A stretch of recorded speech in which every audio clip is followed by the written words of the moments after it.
Steve Favis is an expert in computer science and advanced robotics. He has been researching the Maui fires and has compiled evidence that the technology exists to have started these fires from a satellite in Earth orbit. He has also confirmed that the CCP had satellites capable of doing so above Maui at the time of the fires. His work has been published on his website, stevefavis.com, and includes everything you need to recreate these findings. The most efficient way to ignite a fire on the surface from a satellite in Earth orbit would be to paint the target in segments by pulsing the laser with an advanced targeting system.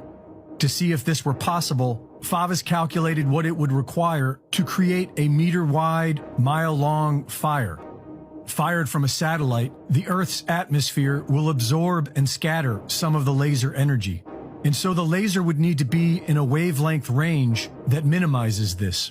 The most effective wavelength would be in the near-infrared range, which would allow better transmission through the atmosphere.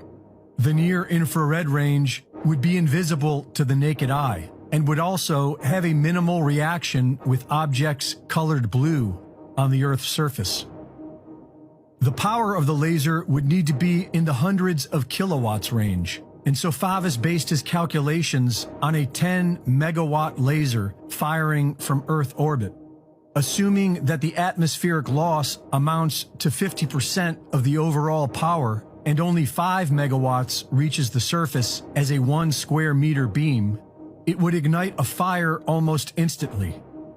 If this 5 megawatt beam was pulsed across a 1 meter by 1 mile long area in segments, then the time to ignite the entire area would be roughly 2.7 minutes, and it would only take approximately 8.8 seconds to melt an aluminum alloy wheel. The amount of energy required to pulse a 10 megawatt laser for 2.7 minutes would require approximately 3,220 capacitors, which would amount to about 32,200 kilograms in weight. Using MetLab software and plugging in public data provided from NORAD, he found that satellites launched and monitored by the CCP were directly above the Maui fires at the time of ignition. The CCP's most powerful rocket, the March 5, can launch up to 48,500 kilograms of payload, which is more than enough to carry the required payload in Favis's calculations. But Favis has found that the CCP has much more powerful lasers deployed already. He has calculated that the CCP has up to 70 gigawatt lasers in Earth orbit right now. That's at least 100 times more powerful than what he factored into these calculations. Adjusting NORAD's default Coordinated Universal Time, or UTC, to the local time zones, Favis found the following. The Olinda fire was ignited at approximately 10:47 p.m. on August 7th.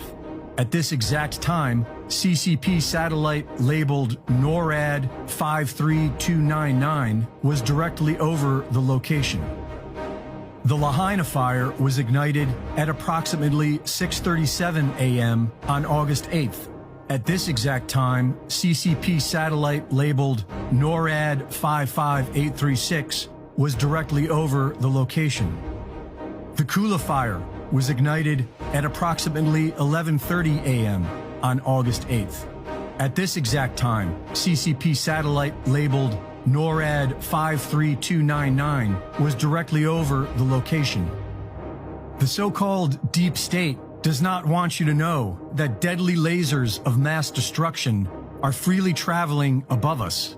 And you can check this all for yourself at stevefavis.com, where he provides the source code and has developed a specific software program that you can download and check for these satellites yourself. And it's a very short program. It's only maybe like 15 lines of code using existing satellite tracking software that's available online. So I'm going to play the scenario here. Let me just show you what you're looking at here. Satellites always use UTC, and if you can see here, the time in most interests is in Honolulu on August 8th between 4 to 10 a.m. And the UTC time here conversion, it's really confusing converting time zones, is about right here. So this is the area right here I want to focus on as far as when these fires were reported in Maui. As you can see right here, this is 4 a.m. to 9 a.m. basically. And I'm going to play the simulation here. This is the time that's reported in UTC, so be sure to be aware of UTC time difference. But this this satellite so far, which is under the 5728 NORAD CAT ID, NORAD tracks these things. This is all publicly available GPS data. The telemetry data is for NORAD 57288, and it's an unknown payload launched by CCP.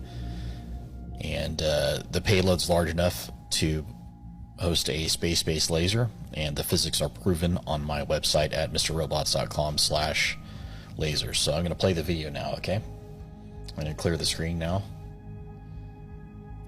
and then I'm going to play the video.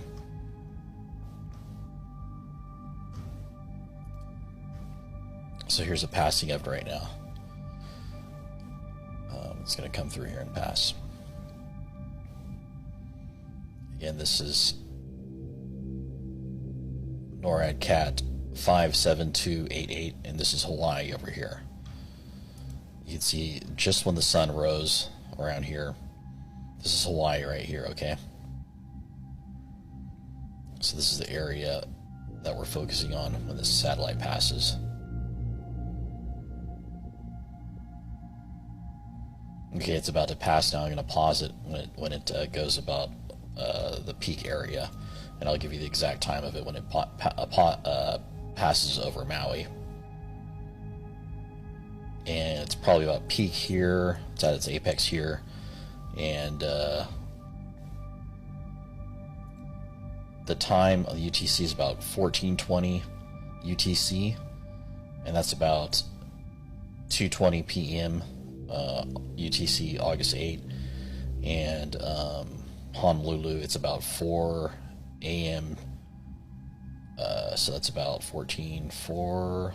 So this is early morning. So again, as this thing still passes, you can see how fast it's going, and that phase right there between is enough to start the fires and cause damage. Basically, I'll rewind it a little bit, and I'll play it a little closer.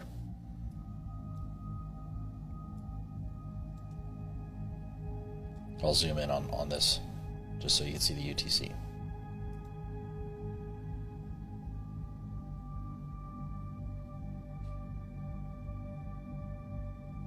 And that's about the peak of it right there. Thank you for watching. If you like this content, I'll post more validated data along with the source code